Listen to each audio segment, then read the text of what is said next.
Hello everybody, it's Wyvern here with another bit of Total War Warhammer 2 quick match gameplay. This time around I'm playing as the Skaven against the High Elves, led by the Evil Morty on the map, the Evrail Ridge. And this game, we are trying out a bit of an interesting composition with Skaven with a Vanguard build. I'm attempting to negate, essentially, all what I think some of the Skaven's greatest disadvantages are in quick match gameplay. So yeah, let's see how things break down in a full game.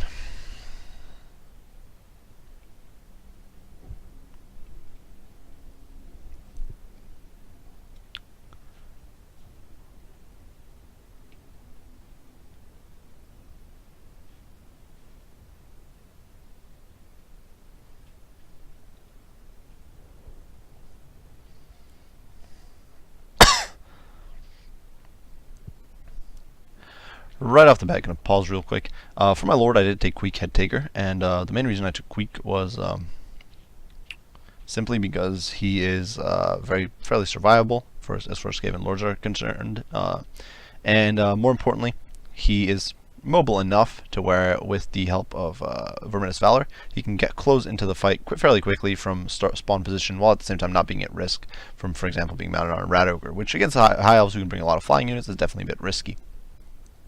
Other than that, of course, he does come in with the Warp Shard armor, as well as Dwarf Gouger, and of course the usual Trophy Head, Stand Your Ground, and Verminous Valor. And this will help him debuff enemy troops and just make him much more useful at just making my enemy very, very vulnerable. Now, as this is a Vanguard build, Skaven have very few Vanguard options, believe it or not. It's actually a little surprising, I think, given that they are a very rush-heavy faction. They have supposed to be sneaky and all that, but the only Vanguard infantry is actually Death Runners. Now, Death Runners, or Vanguard melee infantry. Now, Death Runners are actually a very powerful unit. They are fairly expensive at 950 apiece, but they have several really strong abilities or several strong traits that I'm hoping will allow me to kind of win out in the melee fight and at least hold out and then let my ranged units do the work. So first and foremost, of course, these guys do have Vanguard. They also have a built-in 30% physical resist, which should make them pretty tanky against enemy infantry in spite of their low armor and fairly low HP. Their meta stats are both respectable, both in defense and attack, especially as long as strength in numbers is up. And their weapon strength is 30 armor piercing, which 22 is armor piercing damage, which is very huge. But most importantly, or possibly one of the most important factors here, is the fact that they have very high leadership at 79, which will make them very hard to spook off with fear, terror, or simple losses, or perhaps even a lord loss. And they also have this ability called Weeping Blade, which reduces enemy armor by 50% and should hopefully allow my slingers and my ranged units, which are the supporting portion of this contingent, to do a lot of damage. Also, these guys do have stalk, so hopefully they will be able to gap close very, very quickly on the archers, and that way mitigate some of the elves' range superiority. Now, for my range contingent, I do have 5 units of veteran up Knight Runners with slings. These guys do not have the best of DPS per model, but there's a lot of them. There's 90 in a group. They have decent range. They have very decent amounts of ammunition. They've built-in physical resistance at, I do believe it's also at 30%. And they're fairly mobile.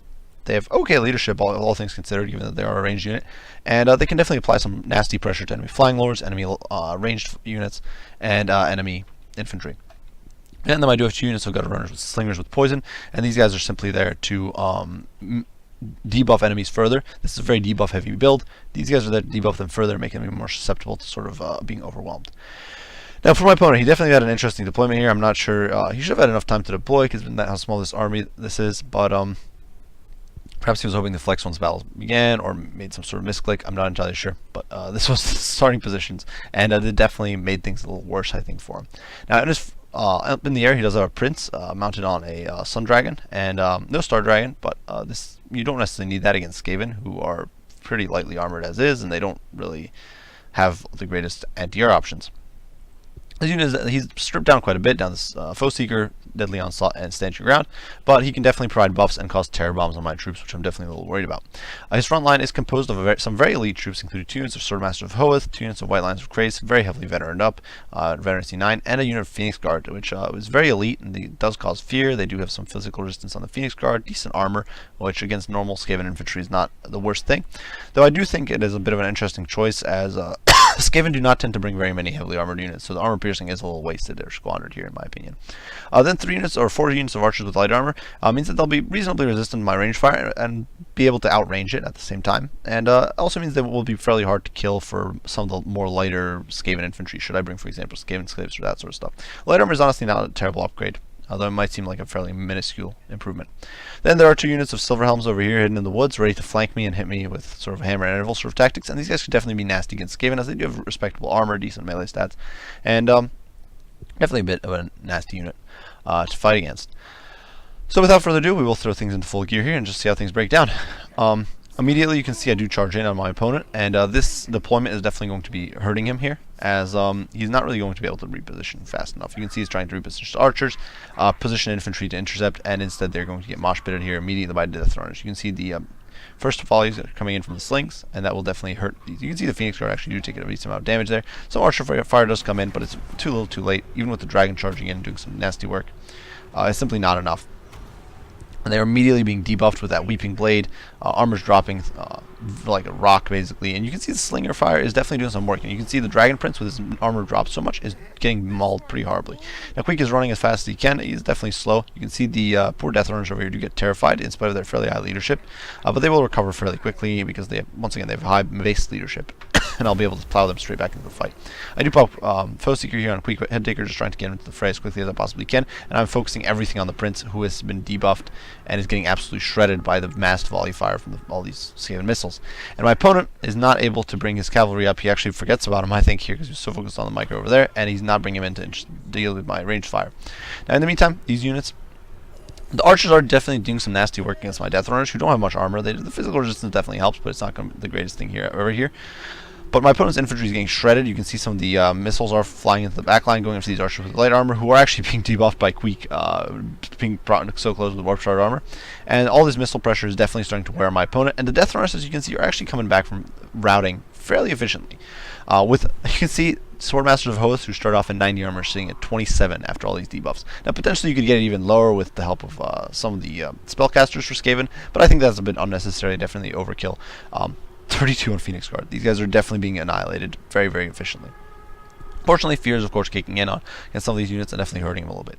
Now, you can see the Silver Realms do get into my backline. They do get a charge off against the Night Runner Slings, but these guys are veteran up a decent amount. And you can see they're actually trading pretty well with Silver Helms. Part of this is these guys don't have the worst of weapon strength, melee defense, or melee attack, and they're definitely a decent melee combatant. And Silver Helms don't have the best of melee stats. They're a kind of mediocre unit. They're definitely shock cav. They're kind of meant to get in and get out, and they're failing to do so. In the meantime, you can see this focus fire. I'm simply focusing one unit at a time with all my remaining slings that are not being intercepted by enemy cavalry. And honestly, these Night Runners with slings will eventually win out against the Silver Helms. One of the important things to keep in mind with Skaven is, of course, that as long as strength and numbers is up, they do have a significant boost to their melee defense and melee attack. Or sorry, just their melee defense and leadership, so they will not break very easily. And you can see the Silver Helms are actually getting picked apart in a straight-up fight with slingers. In the meantime, you can see the backline here. You can see the Death Runners, who are very quick, are running down these archers with light armor and just sort of picking them apart slowly but surely. And now my opponent's army is definitely sort of terror routing, and it's definitely game. You can see some of the last shots here, some of the last volleys going in, and that is game. So I think this is actually not a bad build for Skaven against, honestly, most factions. Most factions definitely will struggle against so many. The Night Runners, if they can get it into close quarters and don't get focused out by, say, spells or enemy ranged fire, they are capable of doing absolutely immense work. They have very powerful melee attack, melee defense is actually not respectable numbers, but especially as long as strength and numbers up. And they have armor piercing, and that Weeping Blade ability is just so immense, and it allows all of your ranged units to just do so much work. Queek, not a terrible choice, I think, for support, simply for those debuffs. The key here is that you want to focus fire with your missile units, and simply swamp and overwhelm and encircle your opponent as quickly as you can. Pick them apart. Death Runners will not do ideally against lightly armored infantry. I could see this being more of a problem against, say, Dark Elves, who tend to field more bleak swords and more spears. Perhaps it could even be a little more. It would definitely not be something I would run against, say, another Skaven faction, but that's not likely something you're as likely to see. But I still think that they could perform very well against Lizards, Dark Elves, and High Elves. I think those three factions could do fairly well against. Simply because you have so much range fire, it's very hard to shut all of it down. You have a very decent amount of melee capability between the Death Runners and even the Night Runners and Queek, and of course the Gutter Runners. And so definitely I think this is a pretty cool comp, and something that is, well, perhaps not reliable, definitely fun and worth trying out and just entertaining to try. It's Skaven are a rush, sneaky faction. So if you enjoyed this video, I hope you got some ideas and perhaps some inspiration. If you enjoyed this video, be sure to leave a like and subscribe down below. If you have any comments, criticism, any questions about quick match gameplay, anything like that, be sure to any requests for units or comps you'd like to see done. Be sure to post those in the comments, and I'll respond as soon as I can. As usual, guys, I do appreciate you all for watching, and I will see you all in the next one. Bye for now.